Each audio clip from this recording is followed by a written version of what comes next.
What's up guys, Bob here at Backcountry Daily. One of my most favorite things in this world is gear. And camera gear is no exception to that. I love camera gear. Next to like guns and other things that are made out of metal or cool stuff that's like, ooh, you could put on a shelf or you could bring it with you. And today, we're looking at this Tamron model F050 for Sony E-mount. And it is a lightweight, 220 grams, compact little lens that measures about 2.5 inches in length. It is a 20 millimeter at an aperture of f2.8, and it takes a 67 millimeter filter, which is a very common size, and I have one here to show you guys in a minute. All right. It is built using low dispersion glass that helps with aberrations. It also uses broadband anti-reflective coating, and that reduces ghosting and that stuff from the sun, like the flares, so you can actually shoot directly at the sun or pan across with the sun, and it minimizes that. If anything, it eliminates it, and that's really good because when you're running a wide angle lens, chances are you're going to be outside with it. And it's a really good feature that Tamron has the proprietary rights to. This lens with the A7 III body and some other bodies offers an in-body correction, such as distortion and things like that. So for example, if you're shooting something that is supposed to be perfectly horizontal lines, a lot of wide-angle lenses will actually skew those lines and make it look kind of almost like fisheye. So it helps with that when you enable that in the camera. This lens does offer firmware updates, which is really good because that just shows that the manufacturer stands behind their product and they want to make sure that they're constantly updating it to give you the most possible performance you can get out of it. These lenses are surprisingly at a price point, they're weather resistant. They're sealed for moisture and dirt, and there's a rubber gasket around the ring of the lens, which is kind of shocking at this price point because even more expensive lenses don't usually have that. So you can be out in the desert, you can be out in the forest, you can be out in like Pacific Northwest or the deserts in SoCal that are very dusty and dry. This is a very good lens for that actually. Well, let's go over some pros and cons, guys. I mean, I've given you pretty much all the tech specs on it. Surprisingly, this is an actual macro lens, 1:2 ratio macro lens, which is my first macro lens. I never had a macro lens before. It was another reason for me actually considering this lens was its macro capability. And it gives you a 4.3 inches of focusing distance, which is incredible. But in my test drive of this lens, I realized that it actually works. It works even closer, much closer. You can actually run the lens into whatever you're taking a picture of, and it'll surprisingly still be in focus. The advertised focusing distance is 4.3 inches, but I believe that's if you want the entire object to be in focus. But if you want like that really cool partially in focus and then it drifts into the bokeh, then the best way to focus it is just kind of run it into the object. Now let's go over some pros and cons since I've given you guys pretty much all the information on this lens so far, all the tech specs, and who wants to know those, right? You guys want to know what I like, what I don't like about it.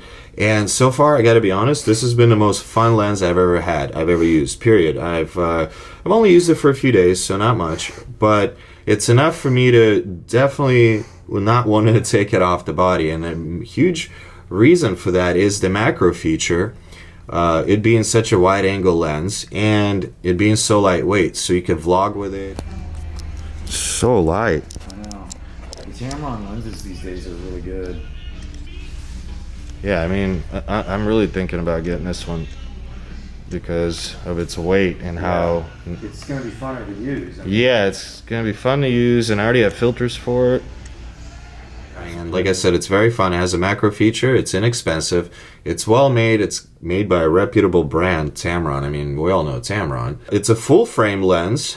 Usually full frame lenses are very expensive. So this is being a full frame lens. It's, you know, a good deal. 20 millimeter at 2.8 aperture, which gives it its size and weight and still gives it a pretty decently low f-stop for those low light situations. Well, I've given you guys a lot of the pros here. Let's go over some cons. Some of the cons that I've discovered with this lens is, one major con is no optical image stabilization. It relies on the stabilization in the camera body, so there's no optical stabilization built into the lens. But at the price point of this lens, that is to be expected. If it was to have OSS built into it, the price point would probably double. Another con for video people is it's a little slow on the focusing end of things sometimes. So let's say if you're doing something close and you're continuing on using the lens with objects close to it, it's plenty fast. If you're constantly focusing between something really close and something really far away and switching between the two, that's when things get a little slow, and then it starts to hunt a little bit. So maybe not the best lens for video, but you could definitely use it for vlogging. And on top of it being a little slow, it's also a little noisy. So the autofocus is a little noisy. Not like the old Nikon lens where they're like the whole time. No, it's nothing like that. It makes very subtle like little clicks. And they're not like click, they're more like they're lighter clicks. So it's 12 years old. This tree here? Yeah, 12 and a half years old. Wow. Yeah, it's a beautiful tree. Yeah. And how often does it do the fruit? How often does it fruit? It's just about to start blooming. And this is actually, it takes whole year. A year? Yeah. So, and you get oranges once a year or twice? Once a year. Once a year. And the tree doesn't die every year, it just keeps producing more. Right. Okay. Very cool. It's beautiful. I love oranges. So we used to go, my friend and I used to go to, and there's like a big orange grove over there.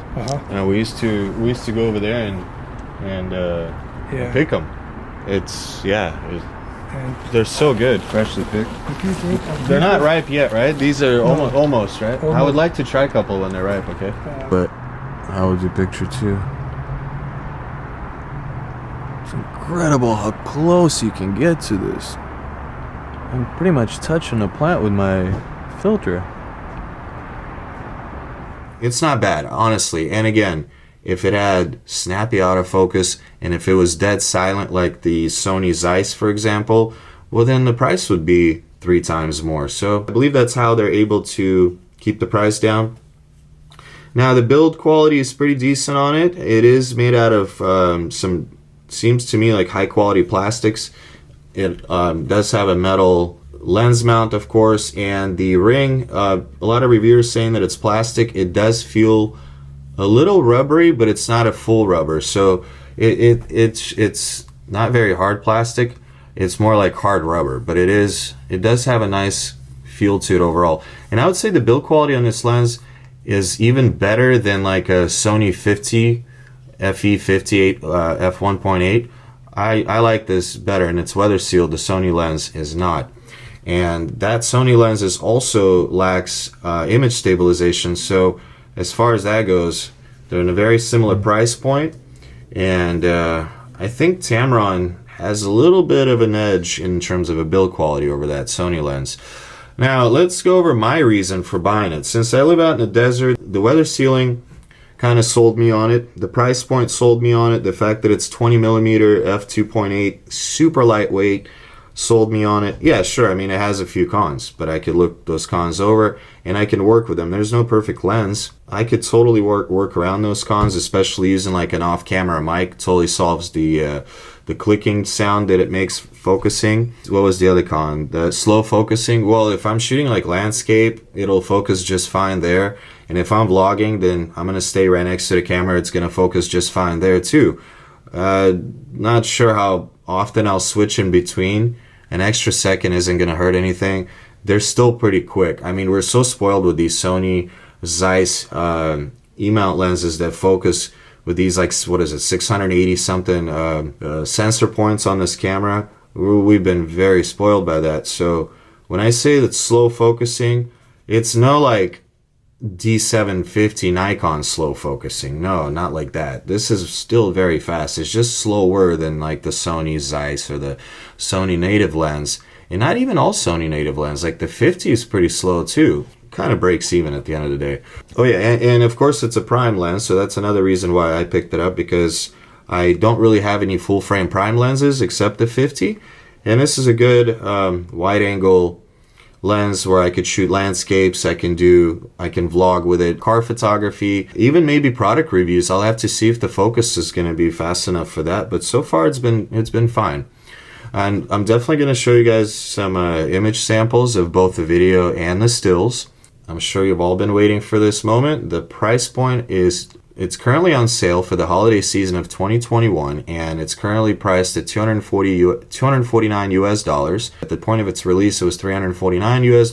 Now it's $249, and the regular price now I believe is $299. So at that price point, $249, I think it's a steal. It's designed in Japan and made in Vietnam. Yeah, I really like this lens. Go out and get one. If you're looking for an inexpensive full frame lens, this is it. This is a perfect lens. Go out and get one. The box, it comes with this box. It comes in this box from George. I picked it up at George's Camera.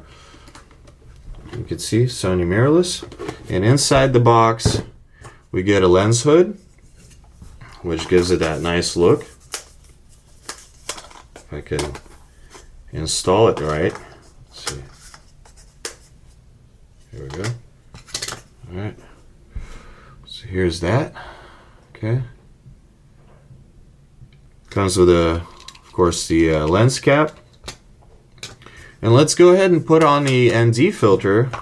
I have a ProMaster variable 67mm ND filter. Let's go ahead and put that on. And I've already used it on this lens. It works great. You could shoot wide open in daylight and crank it all the way to max, and it just looks solid, as you guys will see in the sample picture. So here's how it looks with the ND filter. The only thing is you're not able to install the lens hood with the ND filter, but that's totally fine because an ND filter is nothing but, or variable ND filter is nothing but two polarizers crossing each other. So having said that, with them being in a way, they completely eliminate the need for the hood. So when you have the 67mm ND filter, you no longer need to use the hood. I believe the UV filters fit on this, and you're still able to use the hood because they're much smaller, they're not adjustable. And possibly the fixed ND filters also fit on this with the hood. I don't own one, so I wouldn't be able to, I couldn't tell you guys. I like to leave this filter on. For example, indoors, I could shoot with it on minimum, and then when I'm outside and it's really sunny, I just crank it all the way to max or anywhere in between, and it, hey, and it tends to do the job just fine. So yeah, all right, so we looked at the lens, we went over the pricing, we went over all the pros and cons. I showed you guys the filter, I showed you everything that comes in the box. I do recommend picking up a Temba lens pouch for it to keep it protected. It fits just perfect, and you could throw it in your bag or your backpack, because I don't always want to bring my camera bag with me that has lens specific compartments in it. So this product just lets you bring this with you as a secondary lens if you're not keeping on your camera body at all times. Like I like to do, I always like to bring one zoom lens, one variable range lens, and one prime lens. And this little Temba bag comes in really handy, and you can pick these up on Amazon or really at any camera shop. We're pretty much all set here. Yeah, so I hope you guys enjoy this content. Thanks so much for watching. I hope you like the gear, like photography gear, camera gear like I do, or as much as I do. And if you do, stay tuned for more. I know this isn't typical for this channel to review electronics. I do use this camera gear, and I wanted to show you guys the type of camera gear I use. And all the links will be down in the description below for your convenience. Well, thanks for watching. You guys have a great day. Hit that like, the sub button. It does help out the channel. And we'll catch you on the next one. Take care.